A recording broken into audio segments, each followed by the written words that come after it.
So basically what is a stain. हमें stain करने की ज़रूरत ही क्यों पेश आती है? सबसे पहले हम जब कोई भी टिश्यू सेक्शन को अगर हम बगैर स्टेन के माइक्रोस्कोप के नीचे देखेंगे तो ऑब्वियसली हमें उसके जो डिफरेंट कंपोनेंट्स हैं वो ऑब्वियसली पूरी स्लाइड कलरलेस होगी। उसके जो डिफरेंट कंपोनेंट्स हैं वो हमें अलग अलग उनके डिमार्केशन पॉसिबल नहीं है क्योंकि वो बिल्कुल कलरलेस है। तो जब हम उसको स्टेन करते हैं तो स्टेन क्या करता है, उसको एक कलर इम्पार्ट कर देता है। और स्टेन जो है वो सेल का डिफरेंट कंपोनेंट जो है वो डिफरेंटली स्टेन होता है, वो डिफरेंट कलर देता है माइक्रोस्कोप के नीचे। तो स्टेनिंग जो है वो सेल के डिफरेंट कंपोनेंट्स को डिफरेंशिएट करना आसान कर देता है। जब हम उसको माइक्रोस्कोप के नीचे देखते हैं उसके साथ वो असल में करता है क्या, स्टेन स्टेन इटसेल्फ जो है ना वो कोई डाई होती है।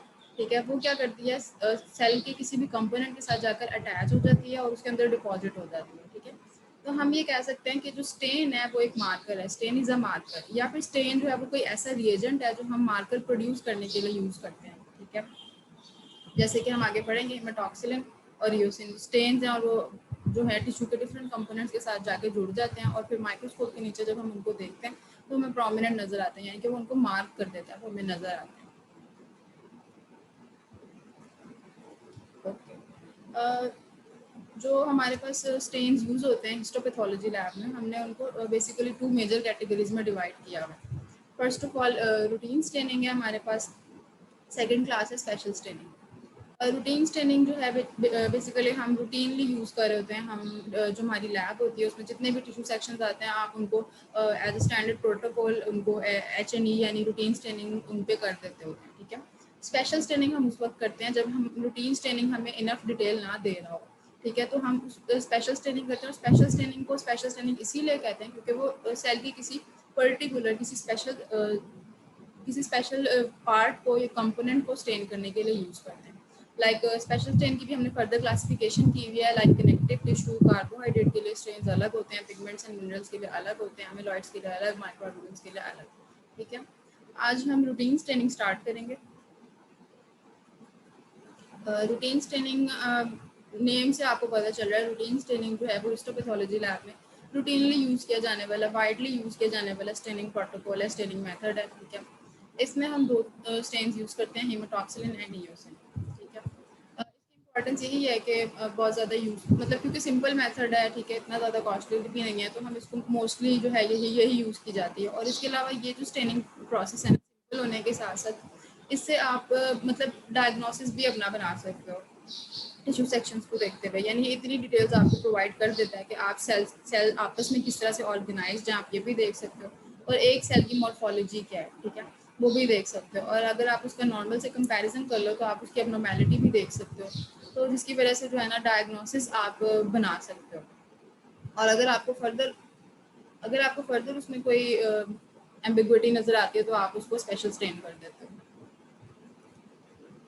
ठीक है, रूटीन HNE स्टेनिंग में मैंने आपको बताया कि दो स्टेन यूज होते हैं, हेमाटॉक्सिलिन और ईओसिन। पहले हेमाटॉक्सिलिन को देख लेते हैं। हेमाटॉक्सिलिन बच्चे एक बेसिक डाई है।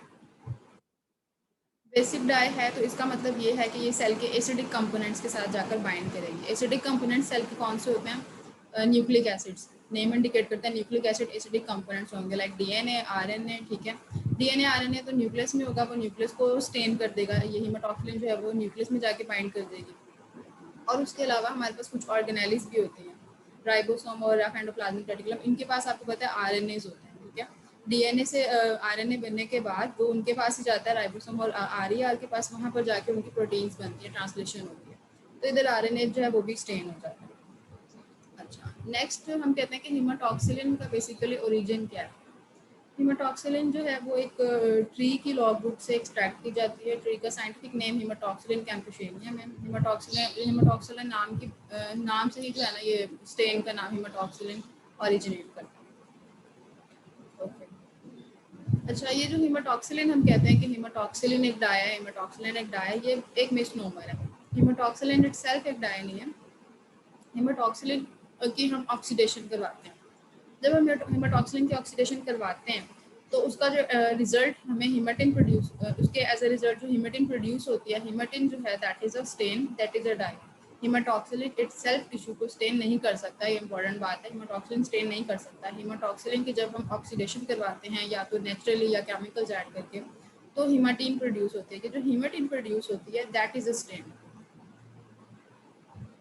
अच्छा, अब एक प्रॉब्लम हमारे पास ये आती है, जैसे मैंने आपको बताया कि हेमाटॉक्सिलिन एक बेसिक डाई है, तो बेसिक डाई एसिडिक कंपोनेंट्स के साथ अटैच करती है, यानी कि ऑपोजिट ऑपोजिट जो है वो अटैच करते हैं आपस में।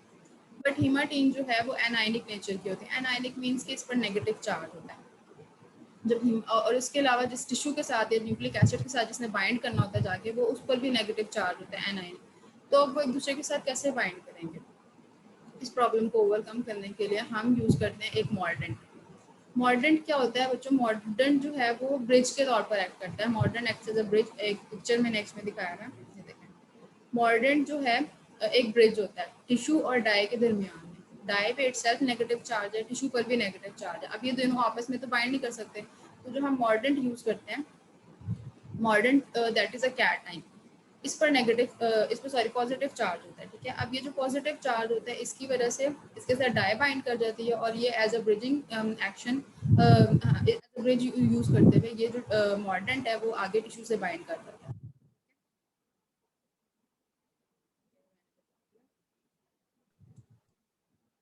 अच्छा बच्चों, हीमाटॉक्सिलिन की बिना फर्दर क्लासिफिकेशन होती है। इसकी क्लासिफिकेशन इसकी क्लासिफिकेशन के दो मेथड्स होते हैं, मतलब दो चीज़ों की बेस पे हम इसको क्लासीफाई करते हैं, ऑक्सीडेशन प्रोसेस की बेस पे और मॉर्डेंट की बेस पे, ठीक है। ऑक्सीडेशन की बेस पे करते हैं, मॉर्डेंट की बेस पे करते हैं। सबसे पहले हम इसमें ऑक्सीडेशन को देख लेते हैं। हीमाटॉक्सिलिन जो है ना, मैंने आपको पहले भी बताया कि हीमाटॉक्सिलिन आप रॉ हीमाटॉक्सिलिन आप स्टेनिंग के लिए नहीं यूज़ कर सकते, क्योंकि वो स्टेन नहीं करेगा। उसको आप ऑक्सीडाइज करेंगे, आप as a result haematein produce होगी। हीमाटीन जो है that is a staining product that will stain your tissue. Natural oxidation, अब हमने कहा कि हम इसको क्लासीफाई करेंगे based on oxidation and mordant. पहले ऑक्सीडेशन को देख लेते हैं। Okay, first of all oxidation की बेस पे अगर हम इसको क्लासीफाई करें ना, तो दो क्लासेस बनती हैं, एक नेचुरल ऑक्सीडेशन और एक केमिकल ऑक्सीडेशन।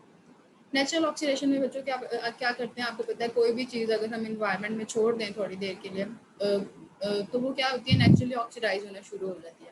जब उस पर लाइट पड़ती है, जब वो एयर को एक्सपोज होती है, तो वो आहिस्ता आहिस्ता खुद ही ऑक्सीडाइज होना शुरू हो जाती है, कोई भी केमिकल आप छोड़ दें, ठीक है। सिमिलरली हीमाटॉक्सिलिन के साथ भी ऐसा ही होता है। उसको आप 3 to 4 मंथ्स के लिए आप छोड़ दें रूम टेम्परेचर पे, लाइट और एयर में, तो वो क्या होता है, नेचुरली ऑक्सीडाइज होना शुरू हो जाती है, और हीमाटॉक्सिलिन जो है वो हीमेटिन में कन्वर्ट होना शुरू हो जाती है, ठीक है। तो इस तरह नेचुरली जो है वो एक डाई बनना शुरू हो जाती है। लेकिन क्या होता है, क्योंकि आपको पता है ये 3 to 4 मंथ्स के लिए छोड़ना पड़ेगा, तो ये एक स्लो प्रोसेस है, लेकिन इसकी शेल्फ लाइफ ज़्यादा होती है। अच्छा, दो हीमाटॉक्सिलिन सॉल्यूशंस जो हैं वो यूज़ करते हैं, नेचुरली राइपन यूज़ करते हैं, इसको एयरलिच और डाइल्यूट करते हैं। राइपनिंग का मतलब भी यही होता है कि ऑक्सीडाइज्ड हीमाटॉक्सिलिन को भी राइपन हीमाटॉक्सिलिन भी कह सकते हैं। ओके, तो सेकंड मेथड हमारा केमिकल ऑक्सीडेशन है। अब केमिकल ऑक्सीडेशन में क्या करते हैं, अगर आप 3 to 4 मंथ्स आप नहीं रख सकते, आप क्या करते हैं, उसमें कोई ऐसा ऑक्सीडाइजिंग एजेंट डाल देते हैं जो कि उस हीमाटॉक्सिलिन को ऑक्सीडाइज कर देता है, ठीक है। इंस्टेंटेनियसली ऑक्सीडाइज करता है, इमीडिएटली ऑक्सीडाइज कर देता है, ठीक है। तो आपके पास फ़ौरन जो है ना वो सोल्यूशन आपके पास हीमाटॉक्सिलिन का प्रिपेयर्ड होता है, जिसमें हीमाटिन मौजूद है, और आप उसको स्टेनिंग के लिए यूज़ कर सकते हो, उसको इमीडिएटली यूज़ कर सकते हो। लेकिन इसका डिसएडवांटेज ये है कि ये इसकी short life shelf life short होती है, क्योंकि आपने क्या किया, आपने उसमें केमिकल डाल दिया, आपने उसको इंस्टेंटेनियसली ऑक्सीडाइज कर दिया। वो ऑलरेडी ऑक्सीडाइज है, जब आप उसको और रखोगे, मतलब और स्टोर करोगे, तो वो और ऑक्सीडाइज होती जाएगी। एट द एंड क्या होगा कि उसके रिजल्ट्स इतने अच्छे नहीं होंगे, और आपको या तो ज़्यादा टाइम देना पड़ेगा, या तो बिल्कुल वो यूज़ करने के काबिल नहीं रहेगी, ठीक है। तो आप उसको जैसे ही आप प्रिपेयर करते हो, उसी वक्त आपने उसको यूज़ करना होता है। दो एग्जांपल्स हैं जिनमें केमिकल ऑक्सीडेशन के जरिए से बनाई गई हीमाटॉक्सिलिन यूज़ करते हैं, इसमें मेयर्स हीमाटॉक्सिलिन और हैरिस हीमाटॉक्सिलिन। अब हमने कहा कि हमने ऑक्सीडेशन की बेस पे क्लासिफिकेशन कर लिया है, अब हम मॉडर्न की बेस पे क्लासीफाई करेंगे। मॉडर्न की बेस पे है, there are 6 classes. First of all alum haematoxylin. अच्छा, मॉडर्न जो है ना, अब डिपेंड करता है कि हम कौन सा केमिकल यूज़ कर रहे हैं, उस केमिकल की बेस पे हम उसको, अगर हम एल्यूमिनियम के सॉल्ट्स यूज़ करें तो एलम हीमाटॉक्सिलिन, आयरन के सॉल्ट्स यूज़ करें आयरन हीमाटॉक्सिलिन, टंगस्टन के सॉल्ट्स यूज़ करें टंगस्टन, इसी तरह मोलिब्डेनम, लेड, इनके सॉल्ट्स यूज़ करें तो वो ये इनके हीमाटॉक्सिलिन की क्लास में चले जाएंगे। अच्छा, कुछ हीमाटॉक्सिलिन ऐसे भी होते हैं जो हम विदाउट मॉडर्न भी यूज़ कर लेते हैं, ठीक है, वो हम आगे जाके डिस्कस करेंगे। फर्स्ट ऑफ ऑल आ जाता है एलम हीमाटॉक्सिलिन। एलम हेमाटॉक्सिलिन बच्चों जो लैब में रूटीनली हम यूज़ करते हैं ना, जो सबसे ज़्यादा यूज़ हो रही है वो एलम हेमाटॉक्सिलिन है, ठीक है। क्योंकि ये न्यूक्लियस को एक अच्छा स्टेन देती है। अच्छा, इसमें आपके मैंने आपको पहले ही बताया कि एलम हेमाटॉक्सिलिन में एल्यूमिनियम के सॉल्ट्स यूज़ होंगे। एल्यूमिनियम के कौन से सॉल्ट्स यूज़ होते हैं? पोटैश एलम, एल्यूमिनियम एलम, ठीक है। लेकिन इसका एक मसला आता है, एलम हेमाटॉक्सिलिन को जब हम यूज़ करते हैं, हम न्यूक्लियस को हमने देना होता है ब्लू ब्लैक कलर, ठीक है। क्योंकि हम जो काउंटर स्टेन ईओसिन यूज़ करते हैं वो पिंक कलर की होती है। तो अगर न्यूक्लियस को हम ब्लू कलर ना दें तो वो इतना अच्छा कंट्रास्ट डेवलप नहीं होता और माइक्रोस्कोप पे हमें वो विजिबल नहीं होती, ठीक है। लेकिन जब हम हीमाटॉक्सिलिन एलम हीमाटॉक्सिलिन यूज़ करते हैं ना, तो वो इनिशियली न्यूक्लियस को रेड कलर दे देती है। रेड कलर अगर हम इसको इस तरह ही छोड़ दें और हम ईओसिन से उसको काउंटर स्टेन कर दें तो ईओसिन भी रेड कलर ही, रेड पिंकिश ह्यू ही देती है। तो फिर आप इन चीज़ों को डिमार्केट करना मुश्किल हो जाएगा। तो हमें इस रेड को इसकी ब्लूइंग करनी होती है। ये जो न्यूक्लियस के ऊपर रेड कलर आ जाता है, इसको हम ब्लू में कन्वर्ट करते हैं। किस तरह से कन्वर्ट करते हैं? इसको हम एक्सपोज कर देते हैं किसी भी अल्कलाइन सोल्यूशन से। इसको हम कहते हैं ब्लूइंग, ठीक है। मैं रिपीट कर देती हूँ, ब्लूइंग क्या होती है? आपने सेक्शन को हीमाटॉक्सिलिन, एलम हीमाटॉक्सिलिन के साथ स्टेन किया, एलम हीमाटॉक्सिलिन ने न्यूक्लियस के साथ जाकर उसको रेड कलर दे दिया, ठीक है। लेकिन क्योंकि काउंटर स्टेन अगर हम उसको ईओसिन से करेंगे तो वो रेड कलर जो है वो इतना विजिबल नहीं होगा, इतना डिफरेंशिएट नहीं होगा। So what we do is we convert this red colour into blue by process of blueing, ठीक है। इसके लिए हम क्या यूज कर सकते हैं? We can use many alkaline solution और simple tap water, that is alkaline too, okay. अब जब हम स्टेनिंग करते हैं हीमाटॉक्सिलिन के साथ, मतलब ये सिर्फ एलम हीमाटॉक्सिलिन के लिए नहीं, किसी भी किस्म की हीमाटॉक्सिलिन यूज़ करें, वो दो तरह की हो सकती है। First of all regressive staining हो सकती है, सेकंड प्रोग्रेसिव स्टेनिंग हो सकती है। रिग्रेसिव स्टेनिंग में बच्चों क्या होगा कि हमने सेक्शन लिया, टिश्यू सेक्शन, उसको स्टेन कर दिया, आप उसको ओवर स्टेन करते हो। लाइक मतलब आप सिर्फ आप उसको इतना टाइम देते हो कि सिर्फ न्यूक्लियस ही नहीं बल्कि बाकी जितने भी सेल के कंपोनेंट्स हैं वो सारे जो है ना वो स्टेन को एब्जॉर्ब कर लेते हैं। लेकिन फिर आप उसको क्या करते हो? आप उसके डिफरेंशिएशन, क्योंकि आप चाहते हो कि सिर्फ न्यूक्लियस ही वो स्टेन रिटेन करे, बाकी टिश्यू कंपोनेंट से वो स्टेन रिलीज हो जाए, तो उसको आप ट्रीट करते हो एसिड अल्कोहल के साथ, ठीक है।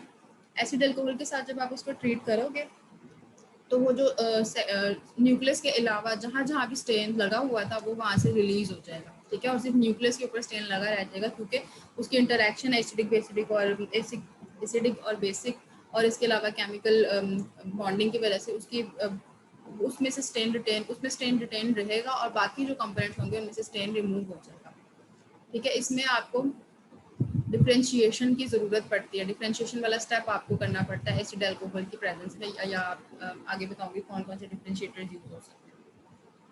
जबकि जो प्रोग्रेसिव स्टेनिंग होती है ना बच्चों, अब आपके कुछ टिश्यू सेक्शंस इतने डेलिकेट से होते हैं या आपने उन पे कुछ इस तरह पहले से उनको स्पेशल स्टेन किया हुआ होता है कि आप उनको एसिड अल्कोहल में डिफ्रेंशिएट नहीं कर सकते, वो क्योंकि डेलिकेट होते हैं। आप उनको एसिड अल्कोहल में डिफ्रेंशिएट करेंगे तो या तो उनकी वो डाई रिलीज हो जाएगी या वो टिश्यू जो है वो डैमेज हो जाएगा जो माइक्रोस्कोपिक स्लाइड पे लगा हुआ है, या फिर क्या होगा कि वो टिश्यू जो है वो स्लाइड से डिटैच हो जाएगा। आप क्या करते हो?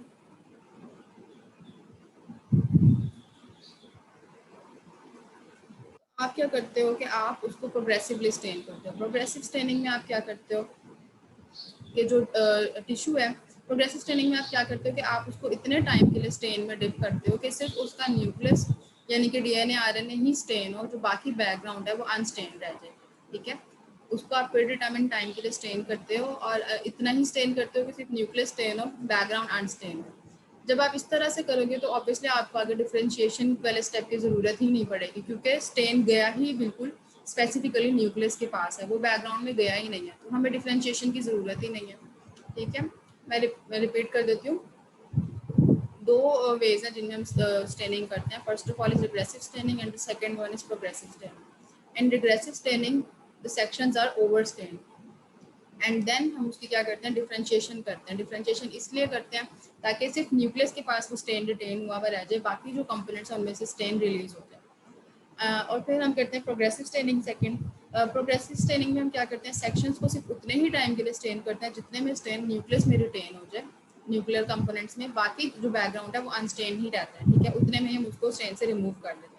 इसमें फिर आपको डिफरेंशिएशन नहीं करनी पड़ती है। प्रोग्रेसिव स्टेनिंग का एडवांटेज ये है कि आप उसको डेलिकेट टिश्यूज पे यूज़ कर सकते हो, ठीक है। या आपने अगर पहले से कोई स्पेशल स्टेनिंग की हुई है उस स्लाइड पर, तो आप उसको उस प्रोग्रेसिव स्टेन उस पर कर सकते हो, क्योंकि आप उसको फिर एसिड अल्कोहल में आपको डिप करने की ज़रूरत नहीं पड़ेगी, तो फिर आपका वो जो टिश्यू सेक्शन है वो और जो पहले से स्पेशल स्टेन हुआ है वो आपका ख़राब नहीं होगा।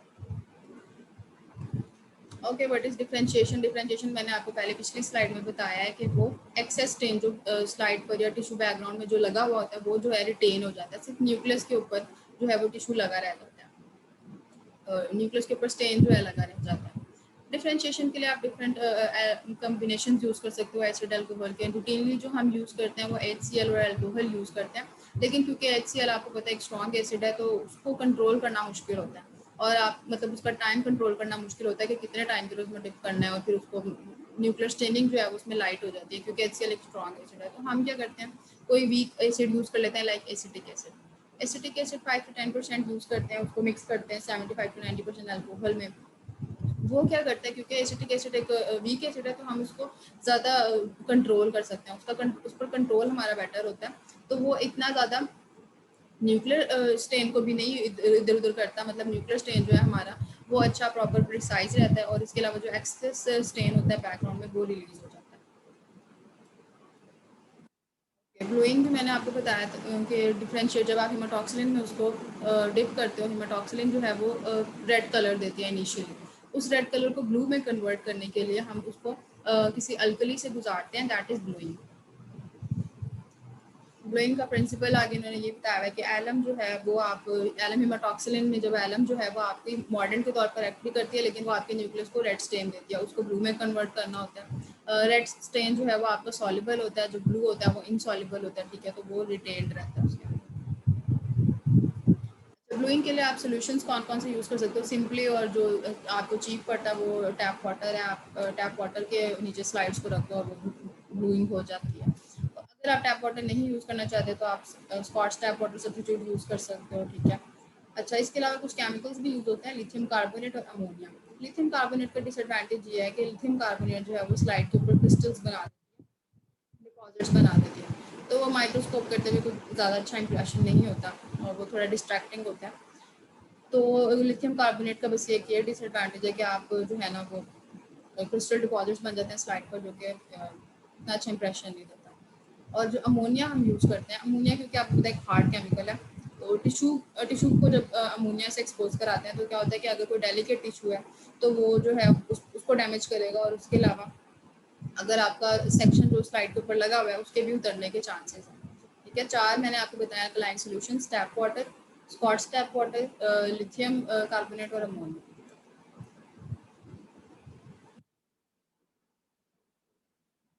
अच्छा, अब एलम हिमाटॉक्सिलिन हमने बना के रखी हुई है, लैब में स्टोर की हुई है, ठीक है, लेकिन वो डिटेरियोरेट होना शुरू हो जाती है। मैंने आपको बताया आप कोई भी केमिकल छोड़ते हैं तो उसके ऑक्सीडेशन और डिटेरियोरेशन का प्रोसेस एक नेचुरल प्रोसेस है, वो होना शुरू हो जाता है।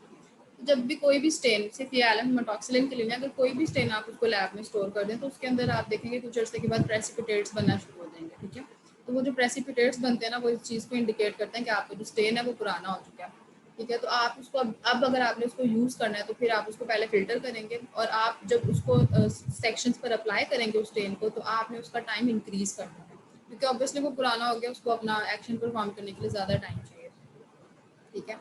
लेकिन बेहतर ये रहता है कि आप जब आप स्टेन प्रिपेयर करते हो तो आप उसको इतने ही स्मॉल बैचेस में प्रिपेयर करो जितना आप यूज़ कर सकते हो विद इन अ मंथ, ठीक है, और हर मंथ में आप नया बना दो। ये आपके लिए ज़्यादा इजी रहता है, इकोनॉमिकल भी रहता है, ठीक है, और आपके रिसोर्सेज वेस्ट नहीं होते। ओके, एलम हिमाटॉक्सिलिन की जो है फर्दर टाइप्स हैं 7।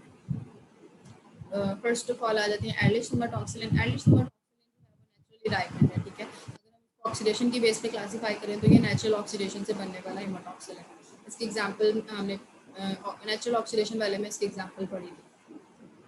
ये भी न्यूक्लियर स्टेन है, ठीक है। इसकी प्रॉपर्टी क्या है खास कि ये म्यूसिन्स और म्यूकोपॉलीसेकेराइड्स को बहुत अच्छा स्टेन कर देता है, ठीक है। और उसके अलावा बच्चों कुछ टिश्यूज़ ऐसे होते हैं जिनकी हमने प्री ट्रीटमेंट की हुई होती है, लाइक बोन और कार्टिलेज होते हैं, उनको हम प्रोसेस करने से पहले एसिड में डिप करके रखते हैं ताकि वो डीकैल्सीफाई हो जाए, वो स्टेन वगैरह को रिटेन करना शुरू कर दे। या आपको पता है कि जितने भी हिस्टोपैथोलॉजी लैब में स्पेसिमेंस आते हैं वो फिक्स्ड होते हैं किसी ना किसी केमिकल में। तो जो टिश्यू फॉर्मेलिन में फिक्स्ड होते हैं और जो टिश्यूज ऐसे होते हैं जिनकी पहले एसिड डीकैल्सिफिकेशन हुई हुई होती है, उनके लिए जो एल्डिश हिमाटॉक्सिलिन है ना वो रेकमेंड होता है। नेक्स्ट हमारे पास डेलाफिल्ड है, ये भी नेचुरली राइपेंड है, ठीक है, इसकी भी नेचुरली राइपेंड होगा तो ऑब्वियसली उसकी लॉन्गर शेल्फ लाइफ होगी। ये भी न्यूक्लियर स्टेन है। मेयर जिमेटॉक्सिलिन, अब मेयर जिमेटॉक्सिलिन जो है वो केमिकली ऑक्सीडाइज्ड है। केमिकली ऑक्सीडाइज है तो इसमें कौन सा केमिकल यूज हुआ है? Sodium iodate. अच्छा, मेयर जिमेटॉक्सिलिन जो है वो आप प्रोग्रेसिव स्टेनिंग में यूज़ कर सकते हो, क्योंकि आपको पता है प्रोग्रेसिव स्टेनिंग मैंने आपको बताया कि कहाँ पर यूज़ होती है, जब आप साइटोप्लाज्म किसी साइटोप्लाज्मिक कंपोनेंट को आपने स्पेशल स्टेन किया हुआ हो, ठीक है। तो आप क्या करते हो, तो आप चाहते हो कि जो आप स्टेन करो, न्यूक्लियर स्टेन जो आप करो, उसमें जब आप उसकी डिफ्रेंशिएशन करो एसिड अल्कोहल में, तो वो आपके स्पेशल स्टेन को ना खराब कर दे, ठीक है। तो इसके लिए आप प्रोग्रेसिव स्टेनिंग यूज़ करते हो जिसमें आपको डिफ्रेंशिएशन की ज़रूरत नहीं पड़ती। अच्छा, मेरजिमेटॉक्सिलिन जो है वो यूज़ होता है ग्लाइकोजन डेमोन्स्ट्रेशन में। पैरासिमेटॉक्सिलिन भी यूज़ होता है कॉमनली, इसमें मर्क्यूरिक ऑक्साइड यूज़ होता है केमिकल राइपनिंग के लिए, और ये भी न्यूक्लियर स्टेन है, इसमें भी डिफ्रेंशिएशन का स्टेप आपको करना पड़ता है, यानी कि रिग्रेसिव स्टेनिंग में यूज़ होता है। कोलजिमेटॉक्सिलिन, इसमें अल्कोहलिक आयोडीन यूज़ होती है as a chemical oxidising agent. कैरेसिमेटॉक्सिलिन ये जो है बच्चों फ्रोजन सेक्शन के लिए यूज़ करते हैं हम। फ्रोजन सेक्शन जो हम जिन टिश्यूज़ को हमने फ्रोजन सेक्शन किया होता है उनको हम यूज़ करते हैं, और ये जो है बहुत अच्छा न्यूक्लियर स्टेन है, प्रिसाइजली ये न्यूक्लियस को ही स्टेन करते हैं, ठीक है। इसमें पोटेशियम आयोडेट यूज़ करते हैं ऑक्सीडाइजिंग एजेंट। गिल्जिमेटॉक्सिलिन जो है उसको राइपन करते हैं विद सोडियम आयोडेट, ठीक है। ये गिल्जिमेटॉक्सिलिन जो है ये हैरिसिमेटॉक्सिलिन से ज़्यादा स्टेबल होता है, जिसमें हमने मर्क्यूरिक ऑक्साइड यूज़ की थी, ठीक है। और इसके अलावा ये मेरजिमेटॉक्सिलिन से ज़्यादा यूज़ किया जाता है। ये इसका डिसएडवांटेज ये है गिल्जिमेटॉक्सिलिन का कि ये ग्लास स्लाइड्स और म्यूकस को भी स्टेन कर देता है, जो कि एक डिस्ट्रैक्टिंग चीज़ होती है माइक्रोस्कोपिक। ओके, जब हम एलएम हेमाटॉक्सिलिन यूज़ करते हैं तो उनके स्टेनिंग टाइम्स जो है, मतलब कितने टाइम के लिए हमने उनको स्टेन टिश्यू सेक्शंस पर अप्लाई करना है, वो वेरी करता है। उसको कंट्रोल करने वाले बहुत सारे फैक्टर्स हैं। First of all, is the type of hematoxylin that we are using. For example, if we are using Ehrlich hematoxylin, then it will take 20 to 45 minutes. But if we are using Mears hematoxylin, it will take 10 to 20 minutes. Similarly, the age of stain also matters. मैंने आपको पहले भी बताया कि जितनी ज़्यादा उसकी as होगी उतना ज़्यादा आपको उसको स्टेनिंग टाइम देना पड़ेगा।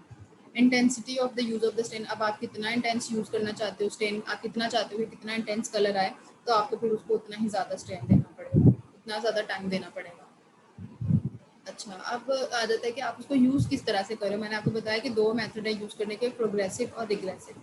अगर आप उसको प्रोग्रेसिवली यूज़ कर रहे हो तो आप उसको 5 टू 10 मिनट्स के लिए यूज़ करोगे मेयरजिमेटॉक्सिलिन को। अगर आप रिग्रेसिवली यूज़ कर रहे हो तो 10 टू 20 मिनट्स के लिए यूज़ करोगे। मैंने आपको बताया था कि रिग्रेसिव स्टेनिंग में ओवर स्टेन करते हैं, ठीक है, फिर बाद में डिफ्रेंशिएशन करते हैं, तो इसमें टाइम ज़्यादा होगा। प्रोग्रेसिव स्टेनिंग में आप क्योंकि उसको प्री डिटर्मिन्ड टाइम के लिए स्टेन करते हो तो 5 टू 10 मिनट्स, मतलब रिग्रेसिव से कम ही टाइम होगा उसका।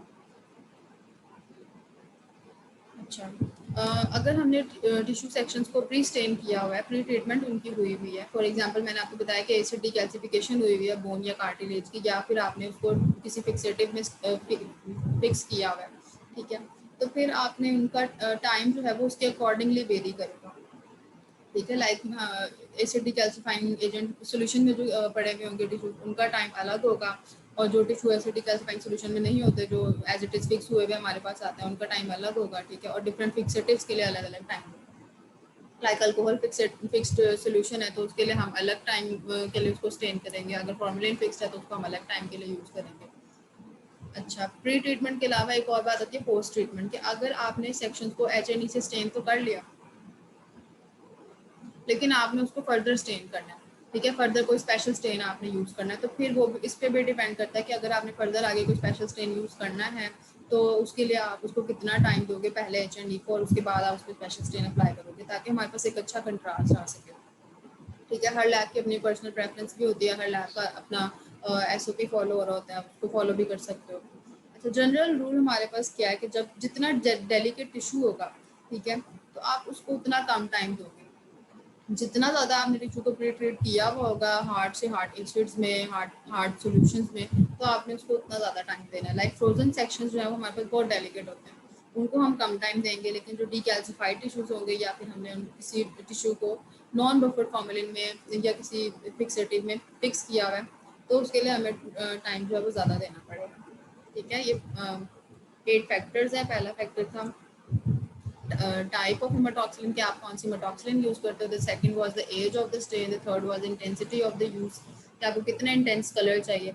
Method used, pre treatment, post treatment, personal preferences आ जाती हैं और जो जनरल रूल मैंने नीचे डिस्कस किया। एलएम हेमाटॉक्सिलिन का बच्चों एक ही डिसएडवांटेज है कि क्या होता है कि जब आप उसको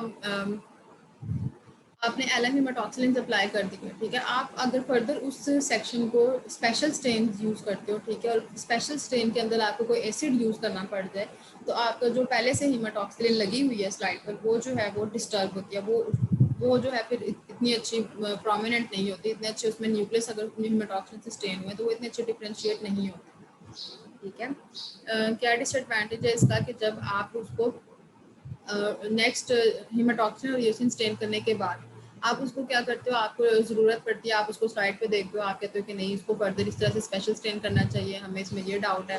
तो जब आप उसको स्पेशल स्टेन करते हो तो स्पेशल स्टेन में अगर आपको कोई एसिड यूज़ करना पड़ जाता है तो वो एसिड जो है वो हेमाटॉक्सिलिन, अगर आपने एलएम हेमाटॉक्सिलिन पहले यूज़ की हुई थी तो वो जो एलएम हेमाटॉक्सिलिन है वो आपकी लाइट हो जाएगी, उससे आपके न्यूक्लियस इतने विजिबल नहीं होंगे।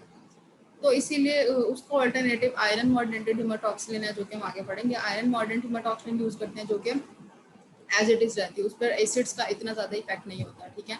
या फिर आप एलन हेमाटॉक्सिलिन को सेलेस्टिन ब्लू स्टेनिंग के साथ कंबाइन कर देते हो। सेलेस्टिन ब्लू स्टेनिंग में क्या होता है कि आप उस स्टेन में फेरिक सॉल्ट्स होते हैं, फेरिक सॉल्ट उसको एसिड रेजिस्टेंट भी बनाते हैं और उसके अलावा जो डाई का न्यूक्लियस के साथ बॉन्ड होता है उसको स्ट्रॉन्ग करते हैं। तो जब वो बॉन्ड स्ट्रॉन्ग हो जाएगा तो फर्दर आप उसको जितने मर्जी एसिड्स के साथ ट्रीट कर लो, उसका जो डाई है वो रिटेन रहेगी, वो रिलीज नहीं होगी।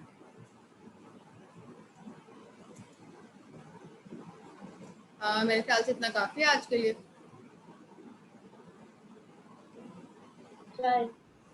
Yes ma'am.